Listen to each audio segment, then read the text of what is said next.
Hello and welcome once again to the Thrifty Collector. It's been about a good week since I've done a video. Been very busy. As some of you might know that I'm a PE teacher and also been doing a lot of thrifting and a lot of selling. Um, did have a real good sale thanks to my buddy Brad D. Told me about the 1995 Stone Cold Steve Austin cards. Told me that they were going between $30 and $40. I knew I had them somewhere, and I found a stack of 90 of them. I just sold 35 of them to one guy, and have actually, which was all that I put up. I put 35 up there, and you could buy them individually, and had one guy actually buy all of them. So, and actually getting people that are looking looking at the sold and have asked me. I still have 75 of those left. I guess I can say what I sold them for. I sold those 35 for $720 for 35 of those. I'll do that all day long. If you're interested in them, I'm going to be listing the other 75 here soon. So they're interesting cards.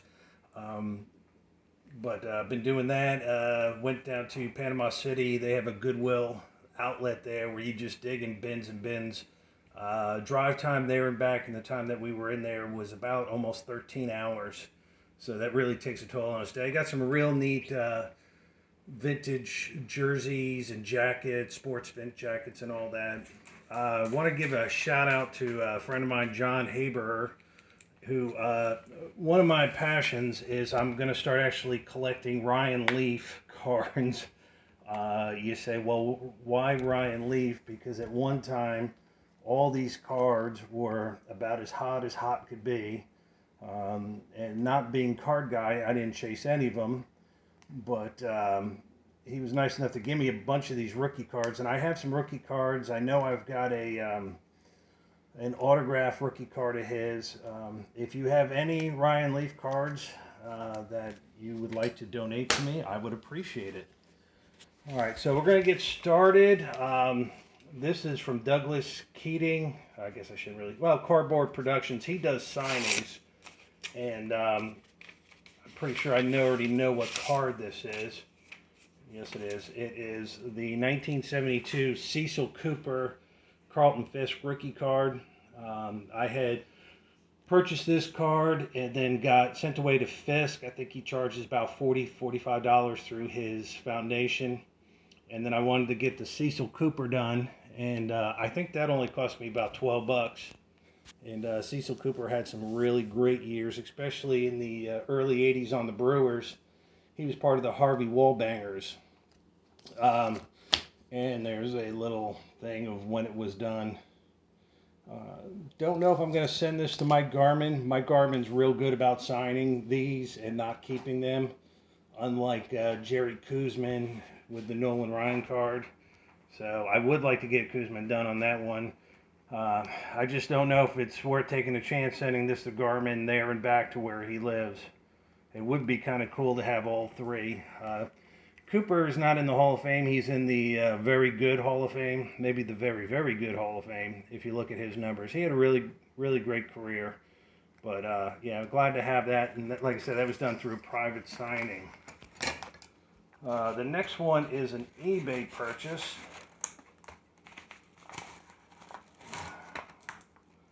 And I found a guy who must open up a lot of Leaf because he has got a ton of these printing plates.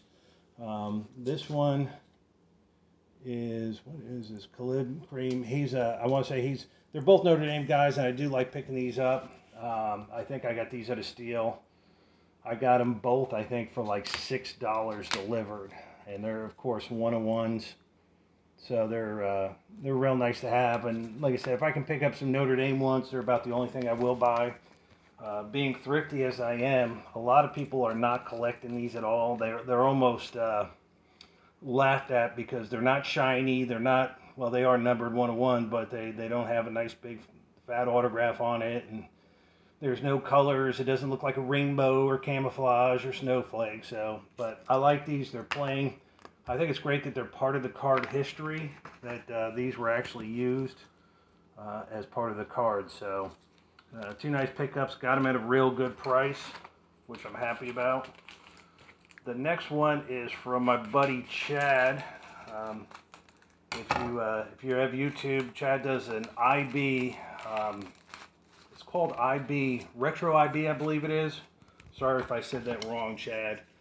Check it out. He does a lot of he has a lot of commercials. And Chad, I still have all those VHS tapes boxed up, ready to go. I know I said that about a month and a half ago, and I apologize. But Chad was nice enough. I sent him Dr. Isaac Gankum, DDS. If you remember him, Dr. Isaac Gankum, he was Jerry the King Lawler's dentist who came and tried to help him. I believe it was when he was battling Bret Hart. And then, of course, he became the fake Diesel after Kevin Nash left for the WCW. And then, of course, he became Kane, which he was most famous for and had a great career. Now he is a mayor in some city in Virginia, I believe, or Maryland, something like that. So it's good to have the mayor, but it's Dr. Isaac Gankum, DDS. This is actually out of a magazine card. It's the only card they ever made of him as Isaac Gankum. I don't think they ever even made a fake Diesel card, so it's kind of neat to actually have that. And I don't have too much in the way of through the mails. This one is from Greensboro, North Carolina.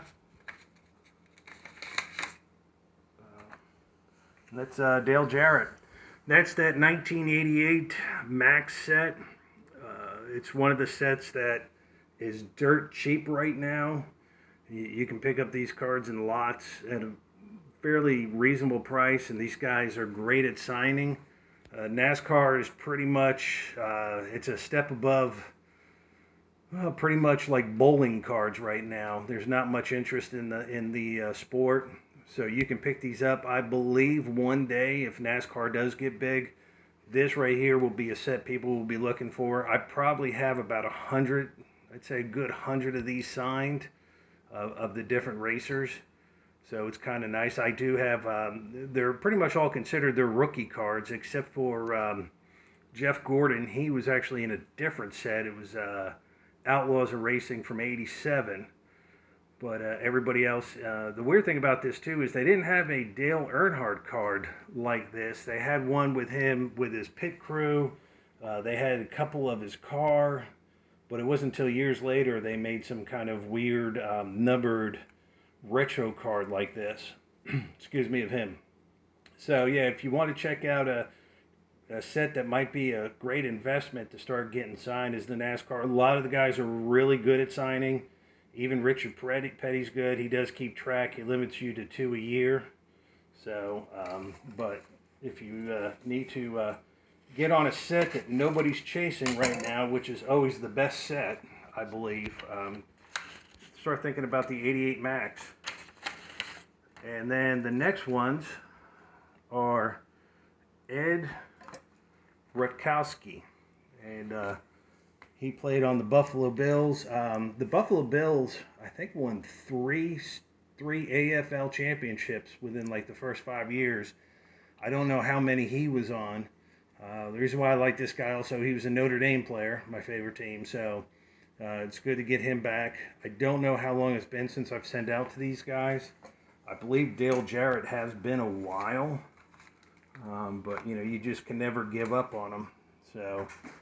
but yeah, Ed Rutkowski, if you look at that autograph, it's amazing. This guy has probably got to be, oh geez, probably 80, 81 years old, and can actually sign his name, unlike a lot of the cards of the guys today that people chase after where they just put X's or two squiggly lines.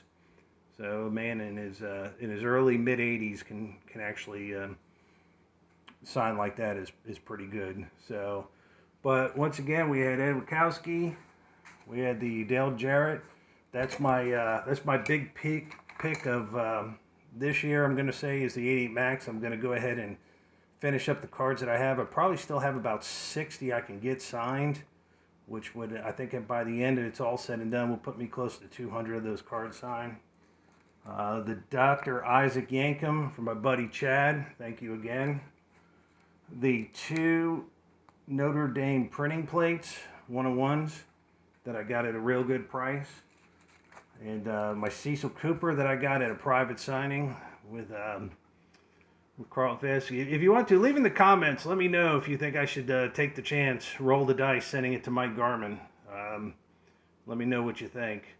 And then, like I said, if you have any Ryan Leaf cards for the thrifty one, let me know.